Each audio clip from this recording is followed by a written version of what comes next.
Welcome to this module on software containers and running them using Google Kubernetes Engine.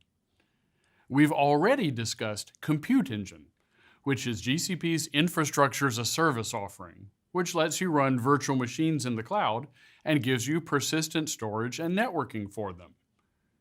And App Engine, which is one of GCP's platform as a service offerings. Now I'm going to introduce you to a service called Kubernetes Engine.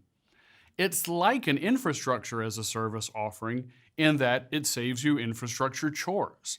And it's also like a platform as a service offering in that it was built with the needs of developers in mind. First, I'll tell you about a way to package software called containers. I'll describe why containers are useful and how to manage them in Kubernetes Engine.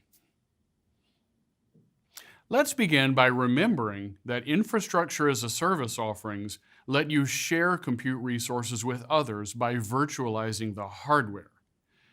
Each virtual machine has its own instance of an operating system, your choice, and you can build and run applications on it with access to memory, file systems, networking interfaces, and the other attributes that physical computers also have. But flexibility comes with a cost. In an environment like this, the smallest unit of compute is a virtual machine together with its application. The guest OS, that is the operating system, may be large, even gigabytes in size, and it can take minutes to boot up. Often it's worth it. Virtual machines are highly configurable, and you can install and run your tools of choice. So you can configure the underlying system resources, such as disks and networking, and you can install your own web server, database, or middleware. But suppose your application is a big success. As demand for it increases, you have to scale out in units of an entire virtual machine with a guest operating system for each. That can mean your resource consumption grows faster than you like. Now, let's make a contrast with a platform as a service environment like App Engine. From the perspective of someone deploying on App Engine, it feels very different. Instead of getting a blank virtual machine, you get access to a family of services that applications need. So, all you do is write your code in self-contained workloads that use these services and include any dependent libraries. As demand for your application increases, the platform scales your application seamlessly and independently by workload and infrastructure. This scales rapidly, but you give up control of the underlying server architecture. That's where containers come in. The idea of a container is to give you the independent scalability of workloads like you get in a PaaS environment and an abstraction layer of the operating system and hardware like you get in an infrastructure as a service environment.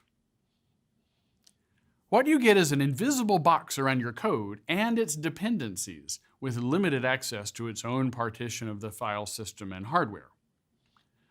Remember that in Windows, Linux, and other operating systems, a process is an instance of a running program. A container starts as quickly as a new process. Compare that to how long it takes to boot up an entirely new instance of an operating system. All you need on each host is an operating system that supports containers and a container runtime. In essence, you're virtualizing the operating system rather than the hardware. The environment scales like PaaS, but gives you nearly the same flexibility as infrastructure as a service. The container abstraction makes your code very portable. You can treat the operating system and hardware as a black box. So, you can move your code from development to staging to production, or from your laptop to the cloud, without changing or rebuilding anything. If you want to scale, for example, a web server, you can do so in seconds and deploy dozens or hundreds of them, depending on the size of your workload, on a single host. Well, that's a simple example. Let's consider a more complicated case. You'll likely want to build your applications using lots of containers, each performing their own function, say using the microservices pattern. The units of code running in these containers can communicate with each other over a network fabric. If you build this way, you can make applications modular. They deploy easily and scale independently across a group of hosts. And the host can scale up and down, and start and stop containers as demand for your application changes, or even as hosts fail and are replaced. A tool that helps you do this well is Kubernetes. Kubernetes makes it easy to orchestrate many containers on many hosts, scale them, roll out new versions of them, and even roll back to the old version if things go wrong. First, I'll show you how you build and run containers. The most common format for container images is the one defined by the open source tool Docker. In my example, I'll use Docker to bundle an application and its dependencies into a container. You could use a different tool. For example, Google Cloud offers Cloud Build, a managed service for building containers. It's up to you. Here is an example of some code you may have written. It's a Python web application, and it uses the very popular Flask framework. Whenever a web browser talks to it by asking for its topmost document, it replies, "Hello world."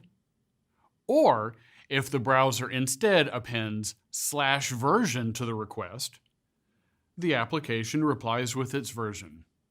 Great! So, how do you deploy this application? It needs a specific version of Python and a specific version of Flask, which we control using Python's requirements.txt file, together with its other dependencies too. So you use a Docker file to specify how your code gets packaged into a container. For example, Ubuntu is a popular distribution of Linux. Let's start there. You can install Python the same way you would on your development environment. Of course, now that it's in a file, it's repeatable. Let's copy in the requirements.txt file we created earlier and use it to install our application's dependencies.